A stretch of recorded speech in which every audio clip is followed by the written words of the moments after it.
ಪುತ್ತೂರಿನಲ್ಲಿ ಸಮಾಜ ಕಲ್ಯಾಣ ಇಲಾಖೆಯು ನಿರ್ಗತಿಕರು ಭಿಕ್ಷುಕರು ಇದ್ದಲ್ಲಿ ಸಂಪರ್ಕಿಸಿ ಎಂಬ ಪ್ರಕಟಣೆಯನ್ನ ಕನ್ನಡದಲ್ಲಿ ಬರೆಯುವ ಬದಲು ಇಂಗ್ಲಿಷ್ನಲ್ಲಿ ಬರೆದಿದ್ದಾರೆ. ಅದನ್ನ ತಾಲೂಕು ಕಚೇರಿಯ ಹಿಂಬದಿಯ ಗೋಡೆಗೆ ಹಾಕಿ ವಿವಾದ ಸೃಷ್ಟಿಸಿದ ಸಾಮಾಜಿಕ ಕಾರ್ಯಕರ್ತ ಬಾಲಚಂದ್ರ ಸೊರಕೆ ಅವರು ಈ ಕ್ರಮವನ್ನು ಖಂಡಿಸಿದ್ದು, ಭಿಕ್ಷುಕರಿಗೆ ಸರಿಯಾದ ಸಾಂತ್ವನ ಕೇಂದ್ರವಿಲ್ಲದ ನಡುವೆಯೂ ಇಲಾಖೆ ಇಂಗ್ಲಿಷ್ ಪ್ರೇಮ ಮತ್ತು ಅವಾಂತರದ ವಿರುದ್ಧ ಆಕ್ರೋಶವನ್ನು ವ್ಯಕ್ತಪಡಿಸಿದ್ದಾರೆ. ಸುಮಾರು ವರ್ಷಗಳಿಂದ ಇದೊಂದು ಪ್ರಚಲಿತದಲ್ಲಿದೆ ಮತ್ತು ನಾವು ಇದನ್ನು ನೋಡಿದ್ದೇವೆ. ಇದರ ಬಗ್ಗೆ ಸರ್ಕಾರಕ್ಕೆ ಕೂಡ ನಾವು ಮನವಿಯನ್ನು ಕೊಡುತ್ತಾ ಬಂದಿದ್ದೇವೆ.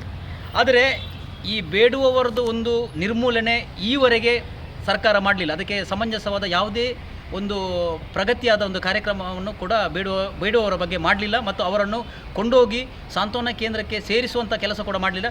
ಮಾಡಿದ್ದರೂ ಅದು ಕಾಟಾಚಾರಕ್ಕೆ ಕೊಂಡೋಗಿ ಬಿಡುವುದು, ಒಂದು ತಿಂಗಳಲ್ಲಿ ಬರುವುದು, ಇದೇ ವಿಚಾರ ಆಗಿದೆ.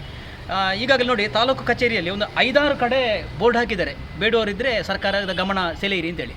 ಆದರೆ ಅದು ನೋಡಿ, ಅದು ಜನಸಾಮಾನ್ಯರಿಗೆ ಗೊತ್ತಾಗೋಕೆ ಮಾಡಬೇಕಿತ್ತು. ಇದು ಒಂದು ಸೋಷಿಯಲ್ ವೆಲ್ಫೇರ್ ಆಫೀಸಿನವರು ಅವ್ರದ್ದೊಂದು ಅಂದರೆ ಒಂದು ಬೋರ್ಡ್ ಅವರಿಗೆ ಹಾಕುವಂಥ ಒಂದು ವಿಚಾರ ಆಗಬೇಕು.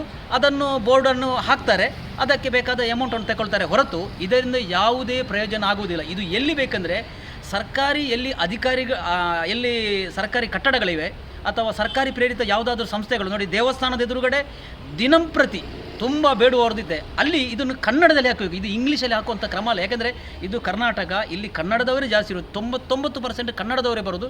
ಆದ್ದರಿಂದ ಇದನ್ನು ಕನ್ನಡದಲ್ಲಿಯೇ ಹಾಕಬೇಕು ಹೊರತು ಇದು ನನ್ನ ಲೆಕ್ಕದಲ್ಲಿ ಇದು ಕನ್ನಡದ ಬೇಡುವವರಿಗೆ ಬರೆದದಲ್ಲ, ಇಂಗ್ಲೀಷ್ನ ಬೇಡುವವರು ಓದಿ ಹೋಗಲಿ ಅಂತೇಳಿ ಒಂದು ವಿಚಾರವನ್ನು ಸರ್ಕಾರ ಬರೆದಿರಬೇಕು ಅಂತೇಳಿ ನನ್ನ ಭಾವನೆ.